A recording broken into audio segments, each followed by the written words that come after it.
Market क्यों develop हो रहा है, लैंड की खपत क्यों हो रही है, लोग क्यों प्लॉट्स की तरफ भाग रहे हैं। गोदरेज, लोधा, हाउस ऑफ अभिनंदन लोधा और मैनी अदर डेवलपर्स, बहुत सारे लोग लैंड में एंटर हो रहे हैं, प्लॉटिंग स्कीम्स लेके आ रहे हैं और उनके प्लॉटिंग के प्रोजेक्ट्स बहुत अच्छे सक्सेसफुली दिख रहे हैं। उसका सिंपल रीजन मैं आपको बताऊंगा, मुंबई में 1 करोड़ रुपए के अंदर आपको कुछ ही नहीं मिलता in terms of real estate, residential and commercial.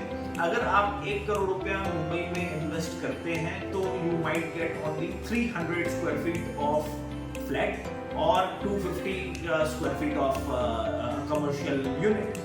अब इसका अगर आप रिटर्न समझेंगे तो return it is not more than 2 to 3% per annum. Commercial में कहीं कहीं आपको मिल जाता है 5, 5.5 या मैक्सिमम 6% आपको मिल जाता है। तो कहने का मतलब ये है कि अगर यही रिटर्न्स आपको चाहिए तो आप एफडी कर दीजिए, वो सबसे बेटर है। तो रियल एस्टेट में आने का मतलब नहीं है। अभी जो मिलेनियल्स है, टिपिकली ये जो प्लॉटिंग स्कीम्स और प्लॉटिंग में लोग इन्वेस्ट कर रहे हैं, ये मिलेनियल्स है। ये 35 से 55, 60 की उम्र, 35 से 55 यूजुअली 50-55 की एज तक ये लोग हैं जो प्लॉटिंग्स में इन्वेस्ट कर रहे हैं। इसको एज ए ऑल्टरनेटिव एसेट के हिसाब से भी लिया जा रहा है एंड लॉन्ग टर्म इन्वेस्टमेंट, और तीसरा हॉलीडे होम के हिसाब से भी लोग देख रहे हैं लैंड्स एंड प्लॉट्स में इन्वेस्टमेंट करना। यूजुअली एग्रीकल्चर लैंड्स में लोग इन्वेस्ट कर रहे हैं फार्म हाउस डेवलप करने के लिए, प्लांटेशन के लिए, क्योंकि पोस्ट कोविड लोगों को नेचर का इंपॉर्टेंस समझा है कि हम नेचर में जाके ग्रीन लिविंग जिसे कहते हैं कि जहाँ पे प्योर ऑक्सीजन मिले। यूजुअली रिसेंटली लोगों ने देखा कि मुंबई में एयर क्वालिटी इंडेक्स भी बहुत खराब हो गया था, हवा एकदम प्रदूषित हो गई थी because of the construction activities, development activities जो हो रहे हैं। और उसके अलावा बहुत सारे फैक्टर्स हैं, पोल्यूशन, गाड़ियाँ, अनगिनत फैक्टर्स है पोल्यूशन बढ़ने के।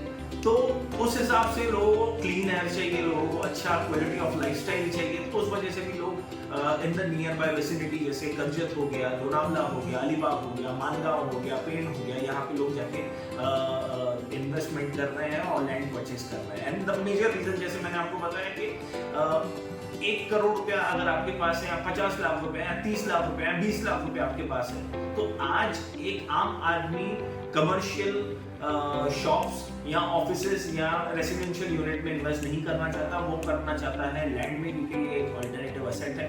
बहुत सारे लोग लैंड पे अपना बंगलोज बना के उसको रेंट कर रहे हैं। बहुत सारी कंपनीज आ गई है जो आपसे बंगलोज लेती है और करीबन 12 से 15% आपको अश्योर्ड रेंटल्स भी दे रहे हैं मार्केट में। There are people and I know some of the people जो लोग एक्चुअली 3 या 4 साल में अपना ब्रेक इवन भी निकाल रहे हैं। मींस जो उन्होंने इन्वेस्टमेंट किया वो 3 से 4 साल में उनका उसको रेंट आउट करके उनका ब्रेक इवन भी आ गया।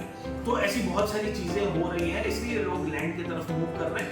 एंड लैंड का मार्केट नेक्स्ट 5 से 10 साल ही एक्टिव रहेगा। Why? Because the purchasing is huge. इस पर्टिकुलर सेगमेंट में अब लोग इन्वेस्ट करना चाहते हैं क्योंकि लोग उग गए हैं रेसिडेंशियल एंड कमर्शियल से, एंड इसीलिए people are investing in plots and lands. And definitely आप भी कर सकते हैं, काफी अच्छा प्रोपोजिशन है, आप लैंड प्लॉट ले सकते हैं अगर आप चाहें। And yes, that's it.